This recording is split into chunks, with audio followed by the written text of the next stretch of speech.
నమస్కారం గురుగారు. నమస్కారం తల్లి. గురుగారు, పసుపు నీళ్ళు వేస్తూ ఉంటాం అమ్మవారికి మనం, అవును ముఖ్యంగా తల్లి. గ్రామ దేవతలకి. ఎందుకని? అదొక ఉమ్. ప్రశ్న అయితే, గ్రామ దేవతలు నిజంగా మనిషి శరీరాల్లోకి ఆవహిస్తారా? నిజంగా రకరకాల పేర్లతో అంటూ ఉంటారు కదా, అవును. అది ఉంటుందా? ఉమ్. లేకపోతే అది ఏదైనా ప్రాబ్లమా? ఉమ్. ఈ డౌట్ ఉంది గురుగారు. చాలా అద్భుతమైనటువంటి ప్రశ్న అడిగారు మీరు. ఇప్పుడు మధ్యకాలం ఇప్పుడు ఇన్న ట్రెండింగ్లో ఇలాంటివన్నీ హాస్యాస్పదంగా కనిపించినా కానీ వాస్తవిక ధర్మం అది. ఉమ్, ఎందుకనంటే మీరు గమనించండి, నాకు కలలో భగవంతుడు కనిపించాడండి, వెళ్ళి ఉమ్, గుడి కట్టేశానని అని రాజుల కాలంలో నుంచి ఉన్నాయి. ఉమ్, నేను తపశ్శక్తి చేస్తుంటే దేవతలు ప్రసన్నమయ్యారు, నన్ను ఇక్కడ గుడి కట్టమని చెప్పారు అని చెప్పి దేవాలయ నిర్మాణాలు చేసిన సందర్భాలు ఉన్నాయి. ఉన్నాయి. నాకు కలలో మా నాన్న కనిపించాడు, 10 మందికి అన్నం పెట్టమన్నాడని చెప్పి అన్నం పెట్టేవాళ్ళు ఉన్నారు. ఉమ్, అంటే ఇవన్నీ నిజమైనప్పుడు ఇదెందుకు కాదు? ఉమ్, ఎవరైనా ఒకటే కదా.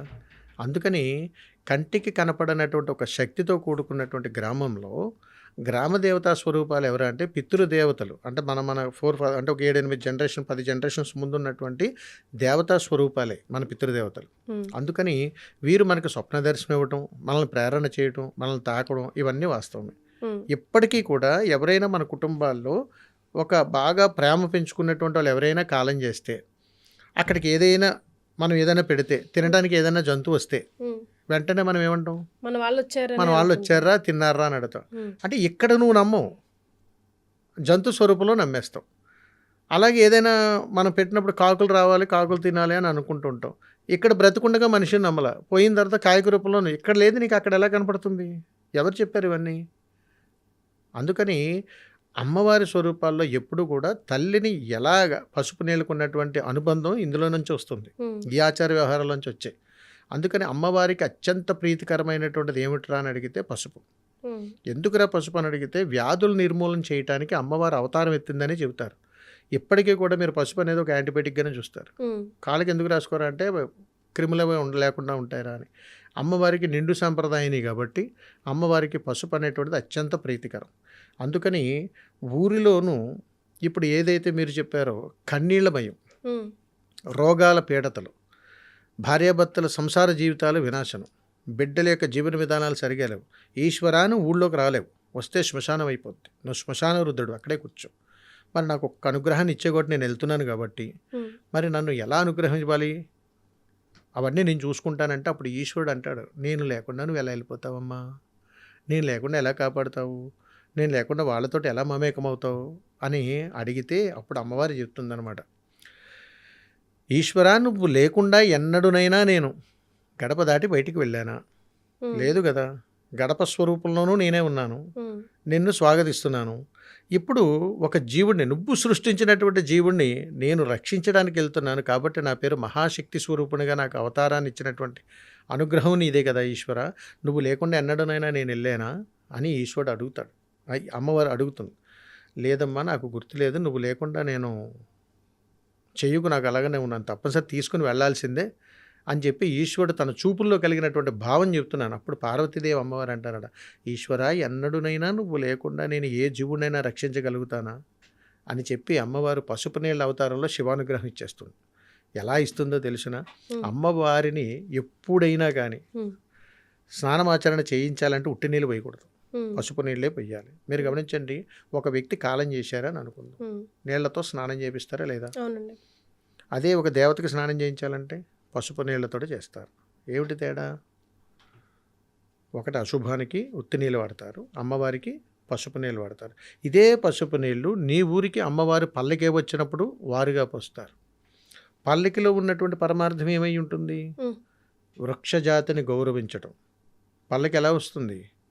ఉమ్, వృక్షజాతి అంటే ఒక చెక్క నుంచి చెక్క నుంచి. సిద్ధపడి వచ్చేటువంటి శివానుగ్రహం ఎంత గొప్పగా చెబుతారో తెలుసునది. గురుగారు. పల్లకికి ఇచ్చేటువంటి గౌరవం అంటే పల్లకిలో ఉన్న దేవుడికి అది ఇచ్చేటువంటి గౌరవం. దేవుడి యొక్క అనుగ్రహంతో ఈ పల్లకి అనేటువంటిది వృక్షజాతి నుంచి వచ్చినటువంటి ప్రకృతి ధర్మం. అంటే మనం ఎవరికి సంస్కారంతో నమస్కారం చేస్తున్నాం అక్కడ? ప్రకృతికి. అబ్బా, ప్రకృతిలో ఎంత ధర్మం ఉన్నదా!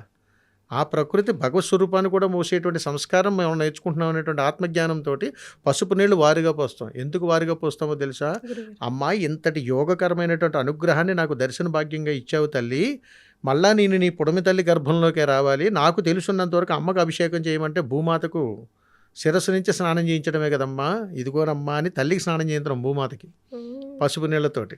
అంతటి అతీతమైనటువంటి శక్తితో నీకు కింద పోస్తున్నానమ్మా, ఇది దాటి వాళ్ళు వెళ్తున్నారు, వాళ్ళని అనుగ్రహించమ్మా, ఇంతటి యోగాన్ని నాకు అనుగ్రహించామని. అందుకనంటే మానవునైనటువంటి నేను మానవ జాతి, అది వృక్ష జాతి.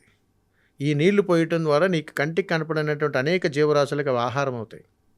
అంటే నువ్వు తెలిసో తెలియకు చేసే ఒక పుణ్యాది కార్యక్రమం, ఒక వృక్షజాతిని గౌరవించడం ద్వారా కలిగేటువంటి అనుభూతి. దీన్ని వారుగా అని అంటారు. ఈ వారు ఎప్పుడైతే పోస్తున్నావో ఇంకొకరికి ప్రాణదానం చేసిన దాంతో సమానం. అంతటి అతీతమైన శక్తి. అందుకని వార్లు పోయేటకు పోటీ పడతారు. అమ్మవారు రాగానే వార్లు పోయాలి, నేను పోయాలి అంటారంటే పునర్జన్మ ప్రాప్తిరస్తు అనే అనుగ్రహం వచ్చేస్తుంది. అంటే నీ మరణం సుఖాంతం అవునుగాక అని అర్థం అనమాట. ఇక్కడ వారు పోస్తే సరే అక్కడితో అయిపోయింది.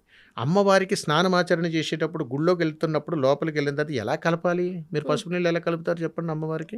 నీళ్ళల్లో పసుపు వేసి మామూలుగా వేపాకు కానీ లేదంటే పువ్వులు కానీ. ఎవరు చెప్పారు మీకు ఇవన్నీ? ఎవరో మన తాతగారులు చెప్పారు, మామగారులు చెప్పారు, ఎలా చెప్పారు అని అంటారు. వాస్తవిక ధర్మం ఏం చెప్పింది? అందమైనటువంటి ఒక మట్టి కుండ తీసుకోమని చెప్తుంది. ఎందుకని? అమ్మ యొక్క హృదయ స్థానాన్ని తాకాలి. ఎవరు? నీళ్లు. అందుకని మట్టి అనగానే భూమాత యొక్క హృదయ స్థానాన్ని తాకాలంటే మట్టి కుండలో నీళ్లు పోయడం. పోసిన తర్వాత పంచభూతాల సాక్షిగా 5 వేళ్ళు పంచభూతాలు 50 హస్తంతో 5 వేలు సాక్షిగా పసుపు తీసుకుని కలిపేస్తాం అనుకుందాం కాసేపు. మరి ఇందులో ఈశ్వరుడు ఎక్కడున్నాడు? ఆయన అడుగుతాడనమాట.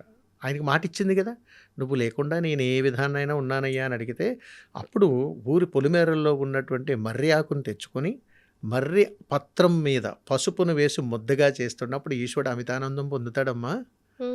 అమ్మా ఈ రకంగా నా రుణం తీసుకుంటున్నాను అనేటువంటి ఒక అతీతమైనటువంటి అనుబంధం శివతత్వం కనపడుతుంది అక్కడ. అంటే ఒంటరిగా నువ్వు ఏ ప్రయాణం చేయట్లేదు తల్లి, అమిత ఆనందంతో నాకు ఈ అనుగ్రహాన్ని ఇచ్చావు, నువ్వు మహాశక్తి స్వరూపుని అమ్మ, నీ లీల నేను అర్థం చేసుకోలేకపోయాను తల్లి అని ఒక 2 నిమిషాలు ఇలాగా మౌనంగా ఉండిపోతాడు ఆ పరమేశ్వరుడు. అందుకని మర్రిపత్రం మీద కాస్త పసుపును వేయగానే ఈశ్వరుడు పొందేటువంటి అమితానందం అంతా ఇంత కాదు. దాన్ని తీసుకొచ్చి అలా నీళ్ళల్లో వేయగానే గంగాజలంలో ఇంకా ఆయన ఆనందం చూడండి. ఈ 2 చేతులు ఒక చేయి మనం అందులో పెట్టి కలుపుతుంటాం. ఈ కలుపుతూ తిరుగుతున్నప్పుడు ఆయన ఆనంద తాండవం చేస్తుంటాడు లోపల పత్రంగా. ఆ ఆనంద తాండవంలో ఆ పసుపు నీళ్ళలో కరిగిపోతుంటుంది, కనపడదు, అదృశ్యం అయిపోద్ది. అమ్మాయి ఎక్కడున్నావే అని తిరుగుతుంటాడు అందులో. అంతటి అతీతమైనటువంటి శక్తితోటి అది తిరుగుతుండగానే తీసి అమ్మవారి మీద అభిషేకం చేస్తారు. అలా పోస్తున్నప్పుడు ఆ పత్రం ఒకసారి అమ్మవారిని తాకగానే ఆ తల్లి ఆనంద తాండవం చేస్తుంటుంది. ఎంత ఆనందం పొందుతుందంటే అప్పుడు ఆ పసుపు నెలకు ప్రతీక. అప్పుడు అంత ప్రీతికరమైనటువంటి స్నానం ఆ తల్లి పొందుతుంటుందని ధర్మం ఇక్కడ. ఇందులో 2 రకాలు ఉంటుంది. కొన్ని వేపాకులు వేస్తారు అమ్మవారి ప్రతీక, కొన్ని రావాకులు వేస్తారు ఆయనకు ప్రతీక. అందుకని పత్రాన్ని కూడా భగవత్ స్వరూపంగా చూడటానికి అమ్మవారి పసుపు నీళ్ళ అవతారాన్ని ఎత్తి మేమిద్దరము ఒకటే, వేరు వేరు కాదయ్యా, మా ఇద్దరిని కలిపే నాకు అభిషేకం చేయండి అని చెప్పేటువంటి విధానం గ్రామదేవతల నుంచే వచ్చింది. అందుకని ఇంటయందు కూడా, ఇంటిలో కూడా భర్తకు అనారోగ్య సమస్యలు ఉన్నప్పుడు ఈ పసుపు నీళ్ళని ఇలాగే సిద్ధం చేసి ఆయనకి స్నానమాచరణ చేస్తే శివానుగ్రహంతో మృత్యుంజయుడవుతాడు. అంత శక్తి గ్రామదేవతలకు ఉంది. అందుకని ఊరిలోనికి మహమ్మారి రాగానే ఎక్కడెక్కడికి వెళ్ళిపోకర్లా, ఆ గ్రామదేవత దగ్గర 10 నిమిషాలు కూర్చొని భార్యాభర్తలు ఇద్దరు నమస్కారం చేసుకుని అమ్మ నువ్వు కాపాడంటే చాలు. అంతటి శక్తి పసుపు నీళ్ళకు ఉంది తల్లి. అంతేదైనా పసుపు నీళ్ళు ఆషామాషిగా మనం చూసి ఒక గిన్నెలో చెంబులో ఎలా కలిపేసేసి మనం వేసేయకూడదు. దానికి చాలా అద్భుతమైనటువంటి పరమార్థం ఉంది. మరి ఇది కూడా ఎలా చెప్తుందో తెలుసునా? పసుపు కొమ్ములు భూమిలోంచి వచ్చిన పసుపు కొమ్ముల్ని రోకలి యందు వేసి దంచమని చెబుతుంది. ఎలాగంటే అమ్మా నా శక్తియుక్తులతోటి ఎలాంటి భేదాభిప్రాయాలు లేకుండా నిస్వార్థముగా నేను సిద్ధం చేశానే, ఇదిగో నా చేతితోటి నేనే తీసి నీళ్ళలో కలుపుతున్నానమ్మా అని ఆ పసుపుని మర్యాగ పత్రంలో పెట్టి నీళ్ళలో కలపాలి. అంతటి సాంప్రదాయం మన గ్రామాల్లో ఉంది. దీనికి కనుమరుగైపోయింది. ఇది కనుమరుగైపోయింది కాబట్టి పసుపు నీళ్ళు అంటే ఇప్పుడు ఫ్యాషన్ అయిపోయింది. ఎక్కడైనా మైలు తగిలిందా పసుపు నీళ్ళు జల్లుకో, ఎక్కడికి వెళ్ళొచ్చావా పసుపు నీళ్ళు జల్లుకో, ఇంట్లో ఏదైనా ముట్టుకున్నావా పసుపు నీళ్ళు జల్లుకో, ఎవరైనా కాలం చేస్తే వెళ్ళొచ్చావా పసుపు నీళ్ళు జరుపుకో, అమ్మవారికి స్నానం చేయించాలా పసుపు నీళ్ళు జల్లుకో, నీకు వారిపోయాలా పసుపు నీళ్ళు వేసే. అన్నీ ఒకటేనా? కాదు కదా. రకరకాల విధి విధానాలతో నిండి ఉన్నాయి ఈ పసుపు నీళ్ళ ధర్మాలు. అందుకని ఇప్పటికీ కూడా గ్రామదేవతకు పసుపు నీళ్ళతో చేసేటువంటి స్నానం అత్యంత ప్రీతికరమైనది. దాంట్లో శివానుగ్రహం లేకుండా మనం చేయించకూడదు. అలా ఎక్కడైతే జరిగిందో ఆ గ్రామం అత్యంత శోభమయంగా ఉండి కార్తీక మాసమునందు ప్రతి కుటుంబానికి కూడా సంపూర్ణ ఐశ్వర్యాన్ని ఇచ్చేస్తాడు ఆయన. ఎంతో ఎంతో అద్భుతమైనటువంటి శక్తి గ్రామాల్లో ఉంటుంది. ఆ గ్రామ శక్తి ఇప్పటికీ నిలబడింది కాబట్టే తల్లి మన ఊళ్ళల్లో 9 పదులు 10 పదులు దాటినటువంటి వాళ్ళకి సాష్టాంగ నమస్కారం చేయాలి. వాళ్ళని అడిగితే చెప్తారు ఆ ఊరి చరిత్రలో. ఎస్. పెద్ద పెద్ద కథల్లా చెప్తుంటారు. ఆ హ్మ్. అమ్మవారు అక్కడి నుంచి వచ్చిందయ్యా పరిగెత్తుకుంటూ వచ్చి ఇక్కడ కూర్చుందట అని చెప్తుంటారు. హ్మ్. వాళ్ళకి ఎవరు చెప్పారు? వాళ్ళ వయసే 100 ఏళ్ళు అయితే. హ్మ్. అంటే చూడండి ఎంత గొప్ప చరిత్ర. ఇక్కడ మనం చూస్తున్నటువంటి దేవాలయాలు మన రామారావు గారు పెట్టారట, సుబ్బారావు గారు ప్రతిష్ఠ చేశారంట అని అంటాం. అంటే మనకి విలువ కట్టలేనటువంటి సంపద ఉంది మన ధర్మంలో. దీన్ని కాపాడుకోగలిగితే చాలు తల్లి మనం. ఎస్. అంతటి గొప్ప శక్తి ఈ పసుపు నేలకున్నది. రైట్. చాలా సంతోషం గురుగారు. ధన్యవాదాలు. శుభం తల్లి. నమస్కారం.